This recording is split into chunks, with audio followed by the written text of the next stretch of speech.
Good morning बच्चों। Chapter 16 जिसमें हम बात करने वाले हैं स्टीरियो केमिस्ट्री।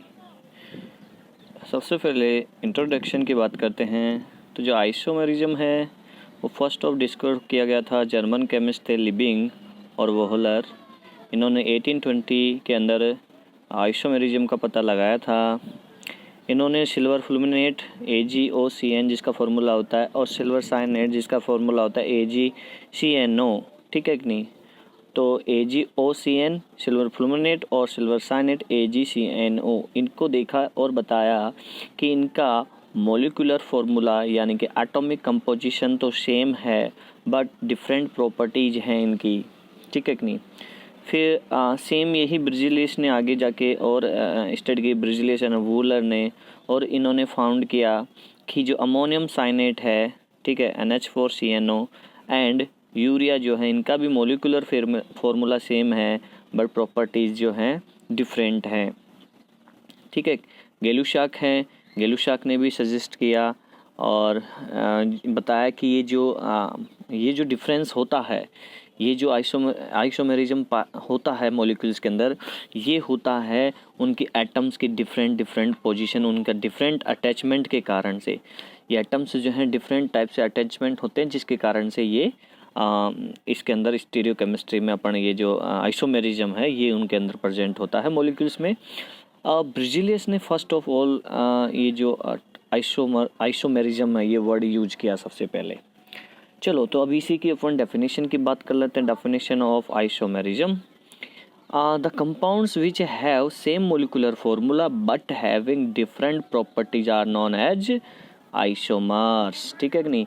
यानी कि कंपाउंड का मोलिकुलर फॉर्मूला सेम हो और प्रॉपर्टीज क्या हो, डिफरेंट हो, तो इन्हें आइसोमर्स बोलते हैं। And this phenomena is known as isomers.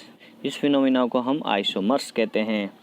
Type of isomerism की बात करें तो दो टाइप का होता है आइसोमेरिज्म। एक होता है स्ट्रक्चरल आइसोमेरिज्म, एक होता है स्टीरियो आइसोमेरिज्म। अब स्ट्रक्चरल आइसोमेरिज्म में फंक्शनल आता है, चेन आइसोमेरिज्म आता है, पोजीशन आइसोमेरिज्म आता है, मेटामेरिज्म आता है, ठीक है कि नहीं, टोटोमेरिज्म आता है और रिंग चेन मेरिज्म आता है, आइसोमेरिज्म आता है। जबकि स्टीरियो आइसोमेरिज्म जो होता है उसमें आते हैं दो टाइप, एक होता है कॉन्फ़िगरेशनल और एक होता है कॉन्फर्मेशनल, ठीक है कि नहीं। अब कॉन्फ़िगरेशनल जो आइसोमेरिज्म है वो दो टाइप का है, ज्योमेट्रिकल और ऑप्टिकल। स्टूडेंट्स, हम इसके अंदर ये वाला जो पोर्शन है ये वाला 11th में पढ़ चुके हैं, इसलिए हम यहाँ स्टडी नहीं करेंगे। केवल हमारा ये वाला जो पोर्शन है स्टीरियो आइसोमेरिज्म ये ही पढ़ेंगे अपन, ठीक है कि नहीं। उसमें भी ये जो कॉन्फर्मेशनल आइसोमेरिज्म है ये 40% के अंदर हट गया है, तो केवल हम कॉन्फ़िगरेशनल आइसोमेरिज्म के अंदर जो है ज्योमेट्री और ऑप्टिकल के बारे में ही बात करेंगे, ठीक है। तो चलिए बात करते हैं stereo isomerism. The compounds which have same molecular formula, structural formula, molecular formula और structural formula तो सेम होता है इसमें, ठीक है, but having different spatially arrangement of groups और एटम्स या ग्रुप ऑफ एटम्स का जो अरेंजमेंट है वो डिफरेंट होता है। स्ट्रक्चरल सेम होता है, मोलिकुलर फार्मूला सेम होता है, अटैचमेंट डिफरेंट होता है एटम्स का। इसको बोलते हैं आइसोमर्स, स्टीरियो आइसोमर्स, और इस फिनोमेना को बोलता है स्टीरियो आइसोमेरिज्म, ठीक है। अब इसको आगे हम दो पार्ट्स में डिवाइड कर सकते हैं स्टीरियो आइसोमेरिज्म को। एक कर सकते हैं कॉन्फ़िगरेशनल आइसोमेरिज्म और दूसरा करते हैं कॉन्फर्मेशनल आइसोमेरिज्म। ये दोनों में क्या डिफरेंस है, देखिए। जो कॉन्फ़िगरेशनल आइसोमेरिज्म होते हैं उनको इजीली कन्वर्टेड नहीं किया जा सकता, एक दूसरे में इंटरचेंज नहीं किया जा सकता, बिकॉज इनकी जो कन्वर्जन एनर्जी है वो बहुत हाई होती है। इनको इंटरचेंज करने के लिए जो एनर्जी रिक्वायर्ड होती है वो कम से कम लगभग इसकी जो वैल्यू होती है 100 किलोजूल पर मोल होती है, ठीक है कि नहीं। जो रूम टेम्परेचर में ये पॉसिबल नहीं है, सो डैट इनको रूम टेम्परेचर पे इजीली कन्वर्टेड नहीं किया जा सकता। और ये आगे डिवाइडेड की गया है ज्योमेट्रिकल आइसोमेरिज्म और ऑप्टिकल आइसोमेरिज्म में। और कॉन्फ़िगरेशनल आइसोमेरिज्म कॉन्फर्मेशनल आइसोमेरिज्म की बात करें तो ये इजीली कन्वर्टेड किए जा सकते हैं, इजीली इनको कन्वर्टेड किया जा सकता है एक दूसरे के अंदर, because for this conversion less energy is required, क्योंकि इनके लिए कन्वर्जन के लिए लेस एनर्जी चाहिए होती है, ठीक है ना। द रिक्वायर्ड एनर्जी वैल्यू, जो रिक्वायर्ड एनर्जी चाहिए होती है इनको, तो वो चाहिए 5 से 15 किलो जूल पर मोल, तो जिससे रूम टेम्परेचर पे अवेलेबल होती है और इजीली कन्वर्टेड हो जाते हैं, ठीक है। अब इसी में कंटिन्यू करते हैं हम ज्योमेट्रिकल आइसोमेरिज्म। तो ज्योमेट्रिकल आइसोमेरिज्म क्या होता है? The compounds which have same molecular formula and same structural formula, compound का मोलिकुलर फार्मूला सेम होता है, स्ट्रक्चरल फार्मूला सेम होता है, but having different spatially position of groups and atoms due to the restricted rotation around double bond और alicyclic ring। alicyclic ring और double bond वाले जो compounds हैं उनमें रेस्ट्रिक्टेड रोटेशन होता है, जिसके कारण से ज्योमेट्रिकल आइसोमेरिज्म बनता है। ज्योमेट्रिकल आइसोमेरिज्म होते हैं ये, इस फिनोमेना को हम बोलते हैं ज्योमेट्रिकल आइसोमेरिज्म, ठीक है कि नहीं। इसमें मोलिकुलर फार्मूला और स्ट्रक्चरल फार्मूला जो होता है वो दोनों क्या होते हैं? सेम होते हैं। अब geometrical isomerism is found in the following compounds हैं। कौन कौन से कंपाउंड्स हैं जिनके अंदर ज्योमेट्रिकल आइसोमेरिज्म प्रेजेंट होता है? फर्स्ट है एल्कीन, डबल बॉन्ड होता है इसमें। एल्डोक्सिम और कीटोक्सिम है, इसमें डबल बॉन्ड होता है। एलिसाइक्लिक रिंग कंपाउंड के अंदर जो है एलिसाइक्लिक रिंग कंपाउंड होते हैं, उनमें रिंग बनी हुई होती है जिसके कारण से रेस्ट्रिक्टेड रोटेशन होता है। और एजो कंपाउंड्स, ठीक है कि नहीं। चलिए, तो फर्स्ट ऑफ अपन बात करते हैं ज्योमेट्रिकल आइसोमेरिज्म इन एल्कीन्स के अंदर। एल्कीन्स के अंदर देखिए ज्योमेट्रिकल आइसोमेरिज्म, एल्कीन्स में हम जानते हैं कि डबल बॉन्ड होता है जिसके कारण से रेस्ट्रिक्टेड रोटेशन होता है, ठीक है। तो दे show 2 type of geometrical isomerism. एक होता है सिस के अंदर क्या होता है कि जो सेम एटम है या ग्रुप ऑफ एटम्स हैं वो एक साइड होते हैं, ठीक है। और दूसरा जो होता है वो होता है ट्रांस।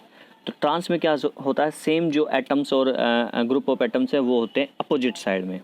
आप देख सकते हैं एग्जांपल में ब्यूटेन के अंदर देखिए, यहाँ पे ये H और यहाँ पे ये H सेम साइड है, जबकि यहाँ पे ये H और यहाँ पे ये H डबल बॉन्डेड जो कार्बन है उसके अपोजिट साइड में है। और ये है इसमें देखिए आप, यहाँ पे H और H सेम साइड है, यहाँ पे ये अपोजिट साइड है। यहाँ भी देख सकते हो आप, ये CH3, ये देखिए यहाँ पे सिस के अंदर H और H सेम साइड है, यहाँ पे ये अपोजिट साइड है ट्रांस में। तो सेम साइड हो तो वो तो होता है सिस, और जो अपोजिट साइड हो वो होता है ट्रांस। एक और एग्जांपल देख सकते हैं, यहाँ पे H सेम साइड है, यहाँ पे H और यहाँ पे H अपोजिट साइड है, ठीक है कि नहीं। तो ज्योमेट्रिकल आइसोमेरिज्म हो गया एल्कीन के अंदर। अब ये ज्योमेट्रिकल आइसोमेरिज्म इज ऑक्सिम्स कब बनता है? ऑक्सिम्स बनता है जब जो है कीटोन और एल्डिहाइड की रिएक्शंस जो करवाते हैं अपन, तो यहाँ पे हम ऑक्सिम्स जो है एल्डोक्सिम और कीटोक्सिम जो है उनकी बात करते हैं। जब कीटोन या एल्डिहाइड की रिएक्शन जो है, इसमें क्या होता है देखिए आप, कीटोन या एल्डिहाइड ले सकते हैं, यहाँ पे आप एल्डिहाइड भी ले सकते हैं, H ले लेंगे R की जगह, 1 की जगह। इसकी रिएक्शन हमने करानी है NH2OH से, ठीक है। हाइड्रोक्सिल एमीन है ये, हाइड्रोक्सिल एमीन से इसकी जब रिएक्शन करवाएंगे तो इसमें से वाटर मॉलिक्यूल्स निकल गया, देन हमारा ये बचा, ठीक है कि नहीं। कीटोन लोगे तो इसको बोलेंगे कीटोक्सिम, और अगर आपने इस R की जगह H डाल दिया तो वो बनेगा एल्डोक्सिम, ठीक है। अब इसमें जो है इस पॉइंट को देखिए आप, यहाँ से इस पॉइंट को देखोगे तो आपको जो है कार्बन और नाइट्रोजन के बीच में डबल बॉन्ड प्रेजेंट है, जिसके कारण से इसमें रेस्ट्रिक्टेड रोटेशन होता है। और इस पे लोन पेयर भी है नाइट्रोजन पे, एक देखिए। तो इस ग्रुप के कारण से इसमें रेस्ट्रिक्टेड रोटेशन होता है, जिसके कारण से ज्योमेट्रिकल आइसोमेरिज्म शो करते हैं। अब इसके 2 टाइप हैं, कौन कौन सा? एक होता है सिन और एक होता है एंटी। अब सिन में क्या होता है देखिए, सिन के अंदर क्या कह रहा है ये, the oxime is which OH group और nitrogen and small alkyl group of a hydrogen of carbon are present one side. Carbon पे जुड़ा हुआ हाइड्रोजन या स्मॉल ग्रुप और नाइट्रोजन पे जुड़ा हुआ OH ग्रुप, दोनों क्या होते हैं? एक साइड में होते हैं। तो एक साइड में हो तो सिन, और एंटी साइड में, अपोजिट साइड में हो तो वो होगा एंटी, ठीक है कि नहीं। यहाँ पे देख लीजिए आप एग्जांपल में, ये कार्बन से जुड़ा हुआ जो है हाइड्रोजन है, ये नाइट्रोजन से जुड़ा OH ग्रुप है, दोनों एक ही तरफ है राइट साइड में, ठीक है। यहाँ पे ये OH ग्रुप लेफ्ट साइड में है, ये H ग्रुप राइट साइड में है, सो डैट ये हो गया एंटी और ये हो गया सिन। यहाँ पे देखिए OH ग्रुप और H एक साइड में है तो सिन हो गया, यहाँ पे ये OH ग्रुप और ये H अपोजिट साइड में है तो ये हो गया एंटी हो गया, ठीक है कि नहीं। यहाँ पे ये भी देख सकते हैं सिन, ये OH ग्रुप और ये मैथिल ग्रुप एक साइड में है, यहाँ पे OH और ये मैथिल ग्रुप अपोजिट साइड में, एंटी हो गया, ये सिन हो गया, ठीक है कि नहीं। तो इस तरीके से अपन इसमें देख सकते हैं। एलिसाइक्लिक ज्योमेट्रिकल आइसोमेरिज्म में ना एलिसाइक्लिक कंपाउंड्स के अंदर भी ज्योमेट्रिकल आइसोमेरिज्म पाया जाता है, बिकॉज रेस्ट्रिक्टेड रोटेशन इसमें भी होता है, क्योंकि सारे बॉन्ड एक दूसरे से जुड़ जाते हैं, जिसके कारण से रिंग कंपाउंड बन जाता है ये, और रोटेशन नहीं कर पाता है, ठीक है ना। तो इसमें भी 2 टाइप हैं, इसमें जो 2 टाइप होते हैं उसको बोलते हैं सिस और ट्रांस।